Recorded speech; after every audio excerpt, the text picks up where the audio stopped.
Kingdom Hearts 3, the novel, by Tomoko Kanamaki. Volume 1, Restart.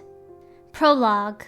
It was a strange town, full of buildings rising out of the clear blue water like some form of aquatic plant. And it was one of many. Each little town was made of many small white homes stacked up on one another to form a large cone. They were all connected by ropeways over the water that separated them. Though it was difficult to tell whether that water was a lake or a vast ocean, there were watermills here and there, and waterfowl soared freely through the air beneath an endless sky.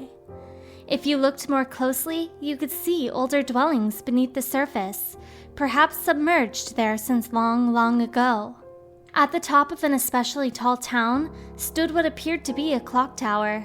Inside, two boys sat facing each other over a game board while soft light and a gentle breeze came in through the window. One of the boys had black hair and was dressed in white, while his silver-haired companion wore black. "Have you ever heard of the ancient Keyblade War?" asked the boy in black as he moved one of his pieces to take one of his opponents. "Of course I have," replied the boy in white before moving his piece to capture another. "Long ago, Keyblade wielders waged a war over the ownership of light," the boy in black clarified. He took his turn. "Yeah, the master's favorite story," answered the boy in white. The boy in black mused. "I wonder what they planned on doing with Kingdom Hearts after making it appear." The game still continued as they conversed.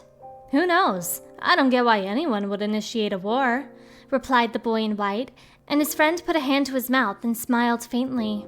"So, you know the Lost Masters?" "Who?" the white-robed boy asked back straight away. "They're the ones who started the Keyblade War." "Never heard of them. Where'd you hear about that?" The boy in white regarded the game board thoughtfully for a moment. "Or, they're the ones for whom the war started," the boy in black added meaningfully. "I'm not following you." "You can drop the facade." "Facade?" The white-robed boy's fingers hesitated over the board. "On that land shall darkness prevail and light expire. A prospective Keyblade master should know this." "If you say so," the boy in white said indifferently.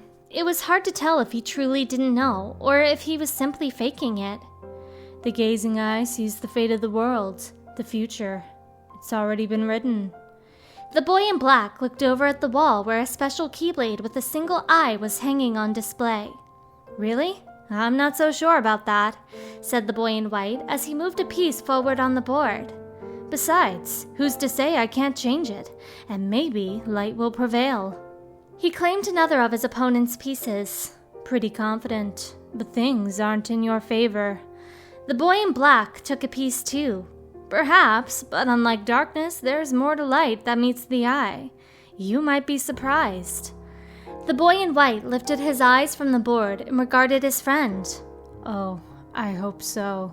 The boy in black replied, meeting his gaze. The silver-haired boy in black was Xehanort, and the dark-haired boy in white was Ericus. The name of this town was Scala ad Caelum, the stairway to the sky. Warm sunlight shone upon the two boys. "They can take your world, they can take your heart, cut you loose from all you know. But if it's your fate, then every step forward will always be a step closer to home. There are 7 hearts to save. What do you desire?"